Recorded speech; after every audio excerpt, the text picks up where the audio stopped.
आखिर क्यों इस 3 सेंटीमीटर के जीव को लेकर टेंशन में है पूरी दुनिया। जानने के लिए बने रहिएगा वीडियो के एंड तक। कोरोना जैसी खतरनाक महामारी से निपटने के बाद पूरी दुनिया के वैज्ञानिकों ने अभी ठीक से सुकून की सांस भी नहीं ली थी कि अब उनके सामने एक और महामारी आ खड़ी हुई है। जी हाँ दोस्तों, आपने बिल्कुल सही सुना है, एक और महामारी जिसका अगर समय रहते समाधान नहीं निकाला गया तो ये पूरी दुनिया को खा जाएगा। एक ऐसी महामारी जो इस बार किसी वायरस के रूप में नहीं बल्कि एक कीड़े के रूप में दुनिया के सामने आई है। एक ऐसी महामारी जिसकी सबसे पहली मार इंसानों को नहीं बल्कि पेड़ पौधों को पड़ेगी, और जब इसकी मार से धीरे धीरे करके सारे पेड़ पौधे खत्म हो जाएंगे तब सभी इंसान और जानवर या तो एक दूसरे को खाने पर उतारू हो जाएंगे या फिर भूख से तड़प तड़प कर मौत के गले में समा जाएंगे। तो दोस्तों, अगर आप भी इस महामारी के बारे में समय रहते जानना चाहते हैं तो हमारे साथ वीडियो के अंत तक जरूर बने रहें। लेकिन उससे पहले अगर आप हमारे चैनल पर नए आए हैं तो अभी के अभी चैनल को सब्सक्राइब जरूर कर लें, क्योंकि हम आपके लिए ऐसी ही इंटरेस्टिंग वीडियोस लाते रहते हैं। तो चलिए वीडियो की शुरुआत करते हैं।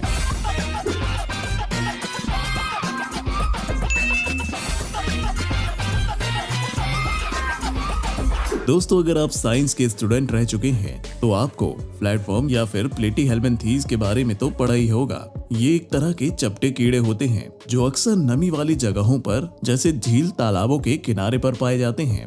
ये कीड़े सीधे धूप से बचने के लिए बड़े पत्थरों, चट्टानों और पौधों के मलबों के नीचे छुपे हुए होते हैं। वैसे दोस्तों, अभी तक इन प्लेटफॉर्म का खेतों और बगीचों में पत्थरों के नीचे मिलना भी आम बात थी, लेकिन जब से ब्रिटेन और आयरलैंड के बगीचों में 2 अलग अलग प्रजाति के ऐसे प्लेटफॉर्म मिले हैं जो जानलेवा है, तब से वैज्ञानिकों के बीच तहलका मच गया है। मात्र 3 सेंटीमीटर लंबाई वाले ये प्लेटफॉर्म इतने ज्यादा खतरनाक और आक्रामक है कि ये बड़ी तेजी के साथ खेतों और बगीचों में पाए जाने वाले सभी गार्डन इंसेक्ट्स, स्नेल्स और केचुओं को अपना खाना बनाने में लगे हुए हैं। ऐसे में इन देशों की सरकार और पूरी दुनिया के वैज्ञानिक इस बात को लेकर चिंता में पड़ गए हैं कि अगर प्लेटफॉर्म इतनी तेजी के साथ ब्रिटेन और आयरलैंड के सभी गार्डन इंसेक्ट्स, स्नेल्स और केचुओं को खा गए तो फिर वो दिन दूर नहीं जब इन दोनों देशों में कृषि व्यवस्था पूरी तरह से चौपट हो जाएगी। वैसे अब अगर यहाँ आपके मन में ये सवाल उठ रहा है कि मात्र 3 सेंटीमीटर की लंबाई वाले इस छोटे से कीड़े आखिर कैसे पूरे ब्रिटेन और आयरलैंड की कृषि व्यवस्था को चौपट कर सकते हैं, तो हम आपको बताते हैं। साइज में छोटे होने के बावजूद भी ये कीड़े इतने ज्यादा विकसित और समझदार हैं कि ये काफी जल्द ही रिप्रोडक्शन कर अपनी संख्या को हर दिन बढ़ाते जा रहे हैं। ऐसे में हर दिन इनके खाने की डिमांड भी बढ़ती जा रही है और ये हर दिन सैकड़ों की संख्या में कृषि से जुड़े कृमियों और कीट पतंगों को अपना शिकार बना रहे हैं। ऐसे में दोस्तों, अगर यहाँ आपके मन में ये सवाल उठ रहा है कि आखिर इन कीड़ों को मारने के लिए वहाँ की सरकार कुछ कर क्यों नहीं रही, सरकार क्यों न कोई पेस्टिसाइड का इस्तेमाल करके इन सभी कीड़ों को हमेशा के लिए ही खत्म कर दे रही है, तो इसका जवाब ये है कि किसी भी देश की सरकार उन कीड़ों को मारने के लिए तब न कुछ कर पाएगी जब उन्हें ये कीड़े दिखाई देंगे। दरअसल साइज में बेहद ही छोटे होने की वजह से जल्दी किसी नंगी आंखों की नजर में नहीं आते, और तो और ये दिन के समय में पत्थरों के नीचे छुपे रहते हैं। ऐसे में किसी भी देश की सरकार के लिए पत्थरों के नीचे छिपे एक एक किलर प्लेटफॉर्म को ढूंढ पाना और उस पर पेस्टिसाइड्स का छिड़काव कर पाना लगभग असंभव है। और अगर सरकार डायरेक्ट पत्थरों के ऊपर भी पेस्टिसाइड का छिड़काव करवाती है तब भी पेस्टिसाइड सभी किलर वॉर्म तक नहीं पहुंच पाएंगे। और ऐसी सिचुएशन में अगर एक भी प्लेटफॉर्म बच जाता है तो वो धीरे धीरे करके अपनी संख्या फिर से बढ़ा लेगा। इस किलर वॉर्म के बारे में कुछ वैज्ञानिकों का कहना है कि मात्र 3 सेंटीमीटर की लंबाई वाले ये प्लेटफॉर्म धीरे धीरे करके 3 फीट तक की लंबाई तक बढ़ सकते हैं। ऊपर से इनके बारे में प्रसिद्ध प्रोफेसर जीन लू जस्टिन ने कहा है कि इन प्रजातियों में आक्रामक बनने और पूरी दुनिया में फैलने की क्षमता है। आज के समय में प्रोफेसर जीन लू जस्टिन की बातों में हमें सच्चाई इसलिए भी नजर आती है क्योंकि सबसे पहली बार ब्रिटेन में खोजे गए ये किलर प्लेटफॉर्म अब तक फैलकर आयरलैंड, फ्रांस, इटली, स्कॉटलैंड और अफ्रीका के कई देशों में पहुंच गए हैं।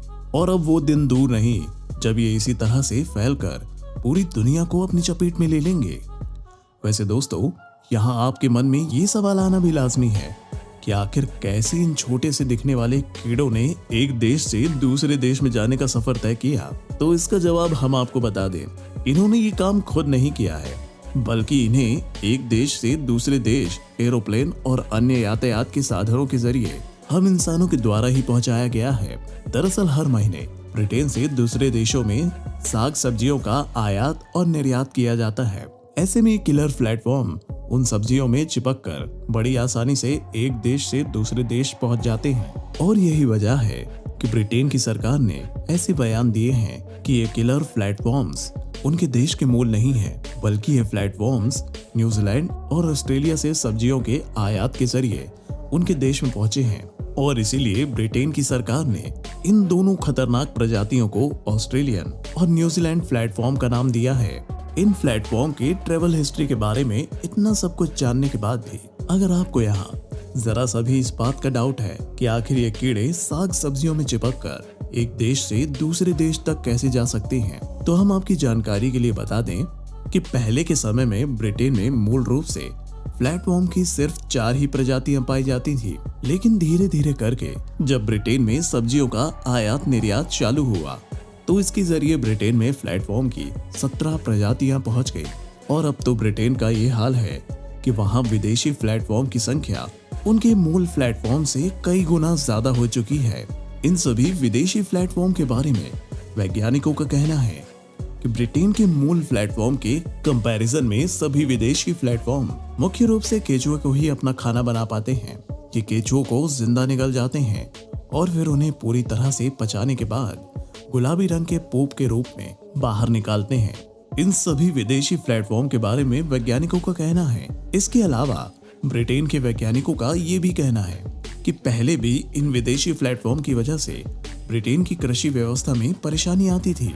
केचुओं की कमी की वजह से मिट्टी की उर्वरकता कम हो जाती थी। लेकिन जब ऑस्ट्रेलिया और न्यूजीलैंड प्लेटफॉर्म ने ब्रिटेन की जमीन पर अपना कब्जा किया, तब से केचुओं की संख्या में भारी गिरावट आई है। और अगर जल्द ही इन दोनों खतरनाक प्रजातियों का समाधान नहीं खोजा गया तो ये ब्रिटेन से सभी केचुए खत्म कर देंगे।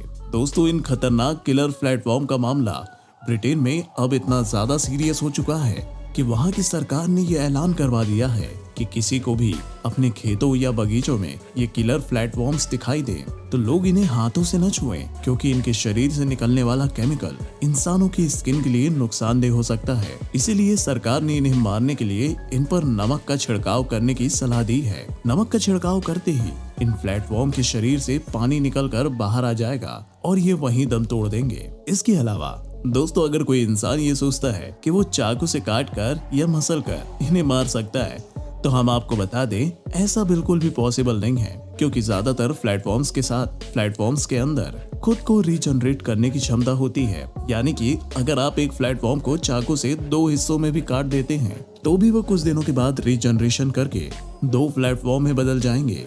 यानी कि ऐसा करके आप उनकी संख्या को और ज्यादा बढ़ाने में योगदान कर देंगे। वैसे अगर आपको हमारी बात पर यकीन नहीं हो रहा है तो आप इसकी सबसे बड़ा उदाहरण प्लेनेरियन को ही देख लीजिए। प्लेनेरियन एक ऐसा प्लेटफॉर्म है जिसके आप जितने हिस्से करोगे वो उतने हिस्सों में बंटकर नए प्लेनेरियन पैदा कर देगा। जैसे कि आप इस क्लिप को देखिए, यहाँ पर शुरू में प्लेनेरियन को चाकू से काटकर 4 अलग अलग हिस्सों में बांट दिया जाता है। इस बीच वाले हिस्से को जरा ध्यान से देखिए। इसमें तो ना ही प्लेनेरियन का सिर है और ना ही उसकी पूंछ, लेकिन फिर भी ये हिल रहा है। ये अभी भी जिंदा है और धीरे धीरे करके विकसित हो रहा है। लेकिन ये विकास इतना धीमा है कि इसे नंगी आंखों से नहीं देखा जा सकता। लेकिन जब इसे पानी में रहते हुए लगभग 2 हफ्ते बीत जाते हैं तब इसमें छोटी छोटी आंखों का विकास होना शुरू हो जाता है, जिसे हम एक बार में नहीं देख पाते। और फिर देखते ही देखते जैसे ही 3 हफ्ते पूरे होते हैं, काटे गए प्लेनेरियन के चारों हिस्से 4 अलग अलग प्लेनेरियन के रूप में बनकर तैयार हो जाते हैं। ऐसे में दोस्तों, आप खुद ही सोचिए, अगर किलर प्लेटफॉर्म्स की प्रजातियों में रीजनरेशन की इतनी ज्यादा स्ट्रॉन्ग पावर हो तो क्या कभी कोई उन्हें खत्म कर पाएगा? और क्या होगा जब ये किलर प्लेटफॉर्म्स कुछ समय बाद भारत जैसे कृषि प्रधान देश में पहुंच जाएंगे? कोरोना की मार के बाद सभी का हाल बेहाल हो चुका है। भारत कैसे करेगा इस महामारी का सामना? ऐसी सिचुएशन में क्या आपको ये लगता है कि भारत सरकार को जल्द से जल्द विदेशों से साग सब्जियों के इंपोर्ट पर पूरी तरह से बैन लगा देना चाहिए? अपनी राय हमें कमेंट में जरूर बताइएगा। तो दोस्तों, ये थी आज की वीडियो। उम्मीद है आपको वीडियो पसंद आई होगी। और ये जानकारी आपके किसी न किसी काम जरूर आएगी, इसलिए वीडियो को लाइक और शेयर जरूर करें। साथ ही अगर आप चैनल पर नए आए हैं तो ऐसी ही इंटरेस्टिंग वीडियोस फ्यूचर में देखने के लिए हमारे चैनल को सब्सक्राइब करना न भूलें। Thanks for watching.